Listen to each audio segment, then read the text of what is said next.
Seat adjustment होगी कि नहीं होगी, इस किस्म की गुफ्तगू, ये एजेंडा है दुबई की मीटिंग्स का। लेकिन वहाँ पर मौजूद सारे हैं, आप देखिए वहाँ बिलावल भी हैं, वहाँ आसिफ जरदारी साहब भी हैं, वहाँ मरियम भी है, वहाँ नवाज शरीफ साहब भी हैं, वहाँ मैंने एक तस्वीर में देखा, मुझे तो लगा मौलाना फजल रहमान साहब भी वहाँ पहुँचे हुए हैं। अच्छा। इसी तरीके से जो प्राइम मिनिस्टर साहब गए थे, आपको पता है दौरे पर वापसी पर, वो भी वहाँ पहुँच गए हैं दुबई में। तो ये कहना चाहिए कि it's a summit meeting in a way, जो सियासी जमातें हैं उनकी समिट है ये। अच्छा। उसमें बहुत सारे इश्यूज जो हैं उनके ऊपर गुफ्तगू हुई भी है, कुछ का हल निकल आया है, कुछ का हल अभी नहीं निकला है। मिसाल के तौर पे पीपल्स पार्टी और नून लीग के बीच चारों सूबों में कहीं ना कहीं सीट एडजस्टमेंट की गुंजाइश निकलेगी, ये मुझे बज़ाहिर वाज़े होता जा रहा है। देखिए, पीपल्स पार्टी को पंजाब में अपने आप को रिसेलेक्ट कराना है, उसके दो तरीके हैं।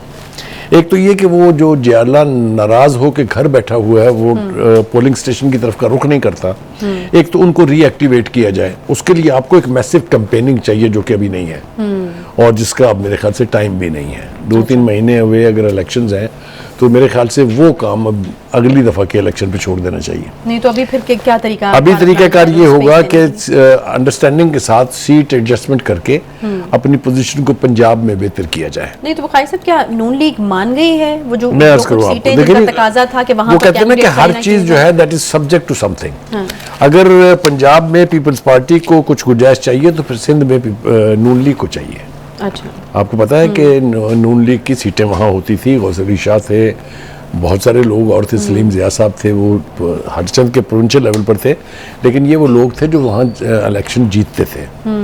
वो पिछले 2 इलेक्शन से आपने देखा कि वहाँ से नून लीग का सफाया हुआ है। इसी तरह से पीपल्स पार्टी जो है वो बलूचिस्तान में अच्छा परफॉर्म करती है, आपको पता है हमेशा से, लेकिन नून लीग भी वहाँ कोई ना कोई रिप्रेजेंटेशन उसकी होती थी, चाहे 2 सीटें हों चाहे 3 हों।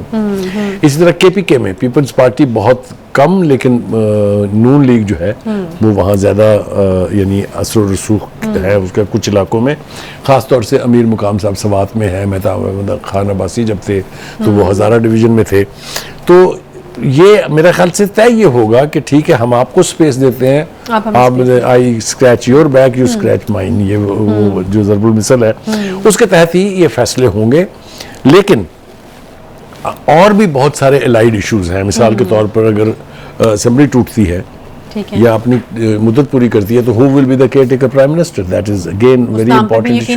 ठीक है, इत्तेफाक तो होना। अब नाम तो बहुत सारे प्रोजेक्ट किए जा रहे हैं। अब जो ताज़ा प्रोजेक्शन आई है वो ये कि जी वो अपने जो बिलावल साहब हैं वो और जो मरीम नवाज हैं, ये तो प्रॉपरली प्राइम मिनिस्टर के कैंडिडेट्स हैं। अच्छा, ये तय हो गया। इसका मतलब ये है कि मेन गेम में ना नवाज शरीफ साहब आ रहे हैं और ना ही जरदारी साहब आ रहे हैं। तो ये अगली जनरेशन जो है, नेक्स्ट जनरेशन, उसके सामने अब ये है कि उन्होंने कैसे परफॉर्म करना है और कैसे इस मनसब तक पहुंचना है।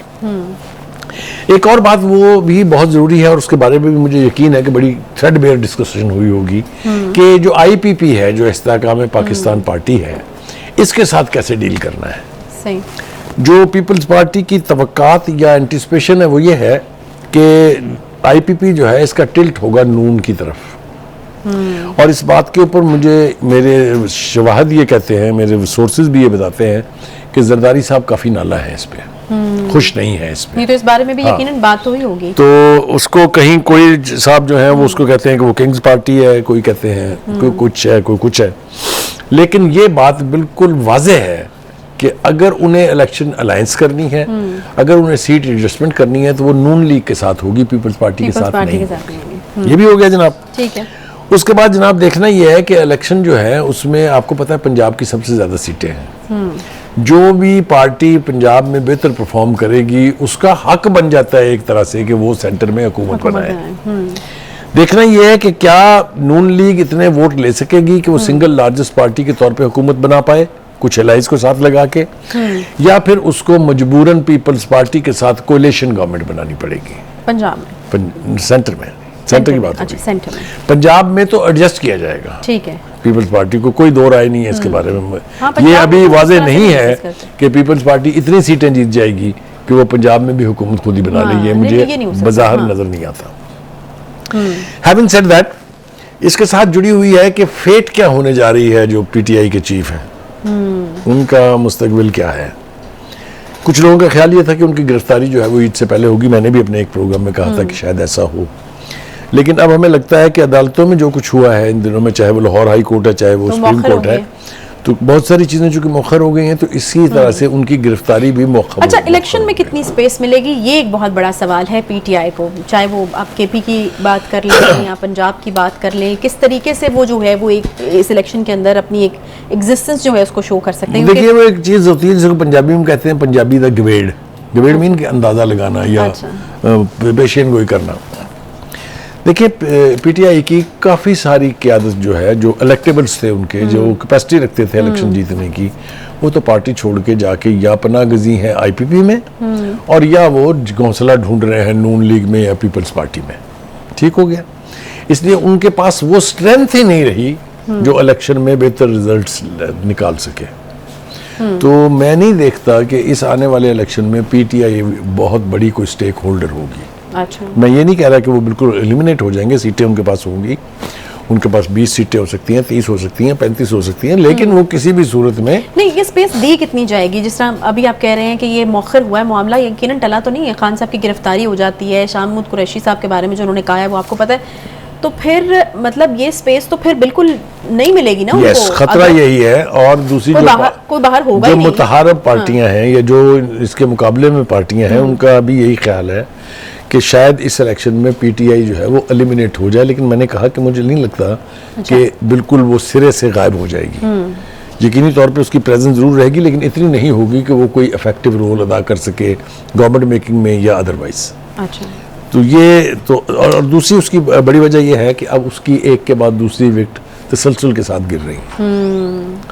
आपने देखा है कि एक के बाद दूसरा बंदा जो है पार्टी छोड़ रहा है। अभी ताज़ा जो है नज़र मोहम्मद गोंदल साहब, हालांकि बड़ी कमिटमेंट के लोग हैं, बड़ा पुराने सियासतदान है, वेटरन है, वो भी छोड़ गए हैं। फिर उसके बाद आरफ वाला से जो पीटीआई के टिकट होल्डर थे अमीर हमजा खान रथ, वो भी छोड़ गए हैं। तो जिस रफ्तार से लोग डिसोसिएट हो रहे हैं पीटीआई से, ये अच्छा ओमन नहीं है। और ऐसे लग रहा है कि इमरान खान साहब जल्द जो है वो एक तरह से आइसोलेशन के शिकार हो जाएंगे, क्योंकि उनके बहुत करीबी जो फिदायीन उनके, जिनको आप कह सकते हैं, वो तो इस वक्त मुकदमात भुगत रहे हैं या गिरफ्तार है। अच्छा बुखारी साहब, लेकिन कुछ लोग ऐसे हैं, मेरे ख्याल में उनका नाम लेना भी चूंकि ज़रूरी है, जो कि अपनी पूरी कैपेसिटी के साथ अपनी पूरी स्ट्रेंथ को इस्तेमाल करते हुए यकीनन बहुत एग्जॉस्टिंग हो जाता है। तहरीक इंसाफ के बड़े प्रोमिनेंट रहनुमा अली मोहम्मद खान 7वीं मरतबा गिरफ्तार कर लिए गए हैं। मतलब 7वीं मरतबा गिरफ्तार करना, और अभी भी वो यानी कायम है 7 एम्पायर। देखिए, पहली बात तो ये है कि एक वक्त था जब उनको कोई पूछने वाला नहीं था, वो जो उनके दिल में आया उन्होंने किया। 9 मई को भी आप लोगों को अंदाजा नहीं है कि किसने क्या क्या किया। ये जो जाके आईपीपी की छतरी के नीचे बैठ गए हैं ना, ये जो लोग हैं, शाह महमूद कुरैशी हैं, असद उमर हैं, इन्होंने, इनका क्या परफॉर्मेंस थी, इनका क्या कंडक्ट था 9 मई के हवाले से, ये बड़ा खौफनाक मंजर अभी आपके सामने आएगा। ये लोग जो समझते हैं ना कि हम अब हुन सानू किन्हें पूछना है, ये आप भूल जाएं। आई टेल यू, जो आर्मी के साथ जो कुछ हो गया है, they will reach out to everyone, mind my words, they will reach out to everyone. ये लोग पहले समझते थे कि इनके ऊपर तो कोई हाथ डाल ही नहीं सकता, और इमरान खान के बारे में तो वो कहते थे ये हमारी रेड लाइन है, इसकी तरफ से जिसने देखा खून की नदियां बह जाएंगी। याद होने चाहिए ना आपको वो सारे बयान, वो कितनी खून की नदियां, क़यामत आ गई है, वो आपके सामने है। ये सब कुछ जो था, जो उन्होंने किया 9 मई को, अनपार्डनेबल है, नहीं उसकी माफी मिलेगी किसी को भी। लेकिन इसने वीकन किया है पीटीआई को, उसकी लीडरशिप को वीकन किया है, उसके वोटर्स को रिड्यूस किया है बिला मुबालगा, without an element of contradiction. मैं ये कह सकता हूँ कि वोट बैंक जो है वो मेंटेन करना भी अब बहुत मुश्किल है, उसके लिए गेन करने की तो आप बात ही करनी। लेकिन ये चीज़ तो आप समझते हैं ना, या मानते हैं, या आप इस चीज़ की आप हामी हैं कि उनको बिल्कुल एलिमिनेट नहीं कर देना चाहिए इलेक्शन नहीं, वो होंगे भी नहीं। मेरे ख्याल से इतनी जल्दी उनको बिल्कुल सफाई हस्ती से मिटा देने का ख्वाब देखने वाले बेवकूफ़ों की जन्नत में रहते हैं। अभी उनकी बाहर बहुत सपोर्ट है, अभी वेस्ट में उनका दर्द लोगों के दिल में जो है वो हो रहा है, बढ़ रहा है। हालांकि वो साइलेंट वोटर जो है वो तो फर्क नहीं डालेंगे, लेकिन जो इंटरनेशनल अरीना में उनके लिए जो गुडविल जनरेट हो रही है, उससे उनका इम्पैक्ट जो है वो यकीनी तौर पे। ठीक है जी, एक छोटा सा यहाँ पे ब्रेक लेते हैं, ब्रेक के बाद वापस आएंगे तो बात करनी है IMF डील या नो डील, क्या हो रहा है। कभी वाज़ेह चीज़ें आवाम को भी बताई जाएंगी या इस तरह से मुखालतों में ही रखा जाएगा? एक ब्रेक के बाद साथ रहिए।